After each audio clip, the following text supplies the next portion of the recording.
take me to the last few plays at the end of the game. The play before the last play, you throw a letter check down to Lewis. Was that a designed play, or did you have the option of taking 2 shots in the end zone there? Yeah, I mean, there were certainly guys running deeper, but the situation there was an opportunity to get the ball closer to the end zone and get out of bounds and give us a better shot at getting in the end zone. So, the way those last plays work with the defense able to kind of zone off the end zone and spread everyone out, it's a much better look for us to be closer and do it and to have the ball in the 10. We gave ourselves a good chance at that last play. Danny, just to follow up, that last play, the 4 receivers, was that 4 routes in the end zone, or was it somebody coming underneath? Everyone was in the end zone. One of the things that some of the coaches mentioned yesterday when we were talking to the position coaches was the lack of explosive plays. You're obviously going to be missing now 2 of your most explosive players. How do you find those big chunk plays now that Saquon and Sterling are out?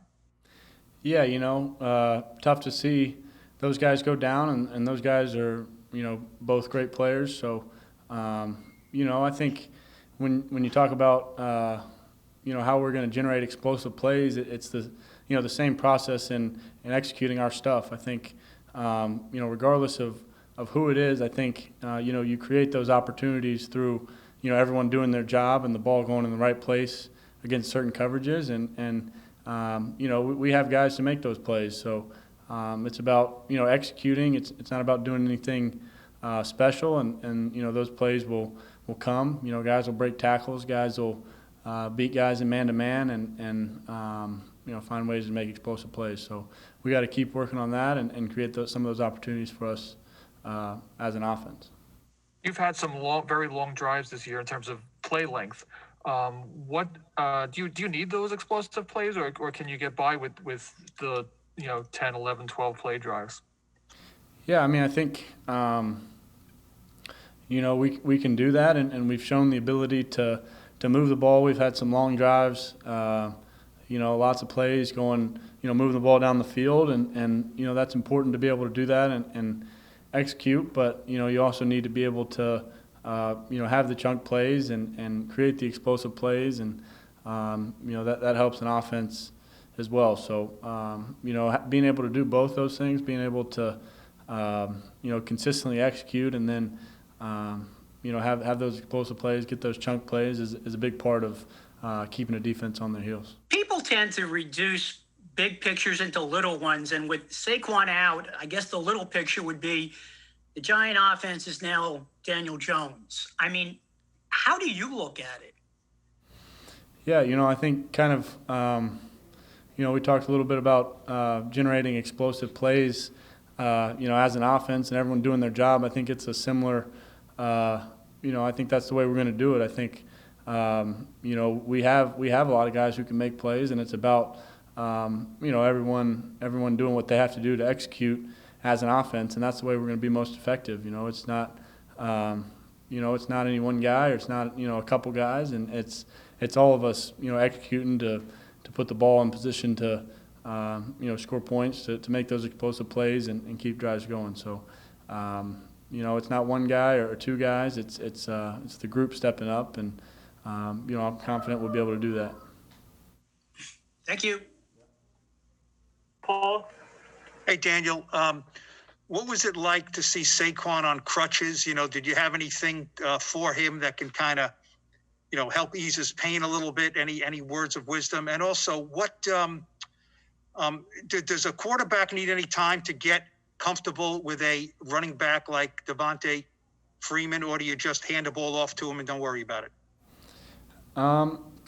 Yeah, it was, it was tough to see, a guy like Saquon go down, someone who works as hard as he does, who does all the right things, on and off the field in preparation, to play. I think, coming off the field and coming back into the locker room and seeing him on crutches, he was the first guy, we saw in the locker room waiting in the tunnel, after he just, had a devastating injury, receiving some, real tough news, and he's the first guy welcoming everyone in and encouraging everyone after a tough loss. I think that kind of gives you an idea of the type of teammate he is, the type of leader he is, and that's it's obviously tough to lose someone like that, and we all we'll all support him and confident in his ability to attack this process and come through it a stronger player. So that certainly wasn't easy to see, but he's a fighter, he's a tough guy, and I'm sure he'll come out of it stronger. But with Devontae, I think he's a great player. He's played in this league for a long time, so just getting with him and helping him learn the system, making sure we're on the same page and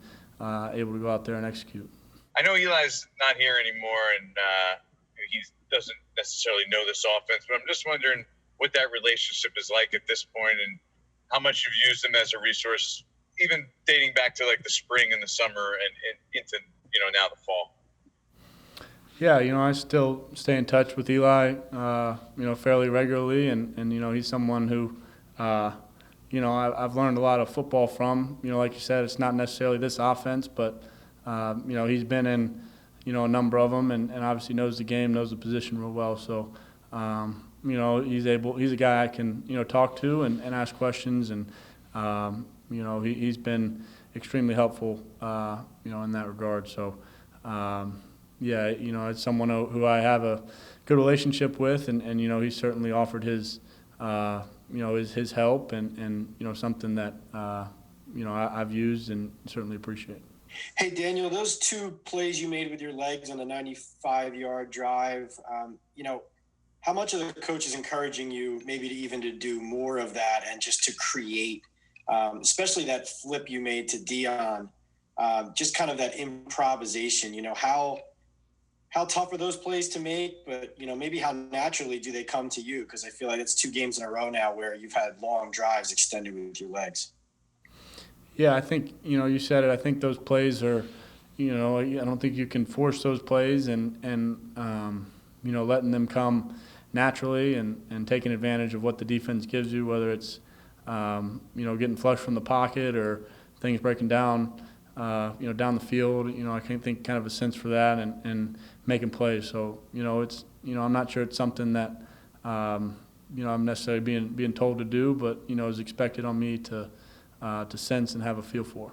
Just wanted to go back earlier to a response you gave about how everybody has to step up, do their thing on the field to make up for the loss of Saquon. But what about the off-field stuff, the leadership, the camaraderie? Do you feel like you have to take on a bigger role or do anything more than what you're already doing? I don't think so necessarily. I think, I'll certainly, continue to, try to lead and try to help, help us move in the right direction. And I think it's everyone stepping up, just like it is on the field with our execution and the football aspect of it. I think, in terms of the team camaraderie, I think it's, a similar approach. And I think guys, we have a lot of leaders on this team, and, there's only a few people who are, necessarily captains, but a lot of guys are leaders and a lot of guys are comfortable in that role. So we'll continue to rely on guys, and guys will continue to step up and do that.